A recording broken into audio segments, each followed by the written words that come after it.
আমি একজন গৃহিণী। আমি চাইলেই এক ধরনের ভিডিও আপলোড দিতে পারি না।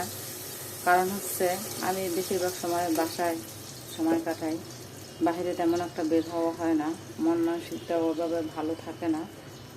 তো আমি সব ধরনের ভিডিওই আপলোড দেই। তো অনেকে হয়তো এক ধরনের ভিডিও নিয়েই পড়ে থাকেন বা কিছু, তো অনেকে আবার এইসব ইয়াতে নেমে আবার পিছু হটে যান যে না, এখানে আমার দ্বারা কাজ হবে না। না, কেন হবে না? আপনি একটা কাজে নেমেছেন, কাজটা সাকসেসফুল না হওয়া পর্যন্ত কেন আপনি পিছু হটবেন? আপনি ভাবছেন যে আমি ভিডিও বানাইতে পারতেছি না বা ওইভাবে আমি বাহিরে বের হই না। না, বাহিরেও বের হতে হয় না। আমি যতটুকু জানি, আপনি বাসায় আছেন, বাসায় তো কম বেশি কাজ করেন। বাসায় যখন যেটুকু করেন, যেমন এই আমি রান্না করতেছি, কি রান্না করব সেটা দেখেন। এই রান্নাটা আমি ভিডিও করে ফেসবুকে বা ইউটিউবে আপলোড দিলে আপনার দর্শক আপনার ভিডিও দেখবে না এমনটা না। দর্শক যাতে দেখতে পারে সেই অনুযায়ী আপনার ভিডিওটা বানাতে হবে, আপলোড দিতে হবে। আমি কিন্তু শুরুতে তেমন একটা পারতাম না, এখন কিন্তু আল্লাহর রহমতে আস্তে আস্তে অনেকটা এগিয়ে গেছি বা সামনে আরও আপনাদের ভালোবাসা পেলে এগিয়ে যাব। তো বাসায় থেকে এইভাবে কেউ করবেন না যে আমি ভিডিও বানাতে পারি না, আমি পিছিয়ে হতে যাব বা আমার দ্বারা হবে না। ভুল, আপনার দ্বারা হবে না কে বলছে? একবার না পারলে দেখো শতবার। আপনি একবার পারেন না তো কি হয়েছে, বারবার চেষ্টা করেন।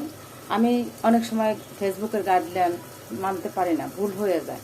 আমি এখনও ফেসবুকের অনেক কিছু জানি না, অনেক কিছু বুঝি না, কোথায় কি করতে হবে বুঝি না। আমি শুধু একটা ভিডিও ছাড়ার পরে কি আমাকে কমেন্ট করলো সেটা দেখি, একটা অন্যের ভিডিও পুরোটা দেখি। আর একটা কথা বলি, অন্যের ভিডিও পুরো না দেখে কখনো কমেন্ট করবেন না।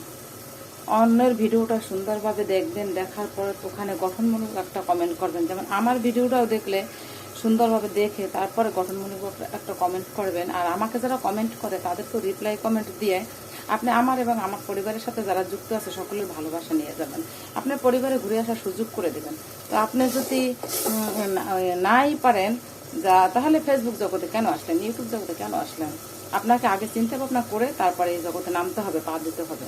তো যেহেতু নেমেই ফেলছেন, আর পিছনে না তাকিয়ে সামনে কিভাবে এগিয়ে যাওয়া যায় সে চেষ্টা করে আসেন। আমরা সবাইকে এগিয়ে যেতে সাহায্য করে, সবাইকে সাপোর্ট করে পাশে থাকি।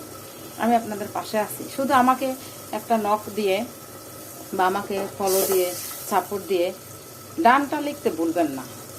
সবাই একটু লিখে, কারণ হচ্ছে অনেকের ফেসবুকের ভিতরে ফলো বাটনটা অফ আছে, কিন্তু এখন কিন্তু ফলো বাটন অনেকের অন নেই। আপনি আমাকে সাপোর্ট করলে হয়তো আমি বুঝতে পারবো না, অনেকে কিন্তু বুঝতে পারে, অনেকে পারে না। হয়তো আমারটা ওপেন আছে, অন্যটা ওপেন নাই, কিন্তু এই ভুলটা করবেন না। একটা কমেন্টে আহামরি কিছু হবে না, একটা কমেন্টে আহামরি কিছু হয়ে যাবে না যে আপনার সব অর্থ সম্পদ নিয়ে যাবে। হিংসা বিদ্বেষ না করে সবাইকে সাপোর্ট করে এগিয়ে যেতে সাহায্য করবেন। আমার ভিডিওগুলো ভালো লাগলে আমার পাশে থাকবেন, আমি আপনাদের পাশে আছি ইনশাল্লাহ।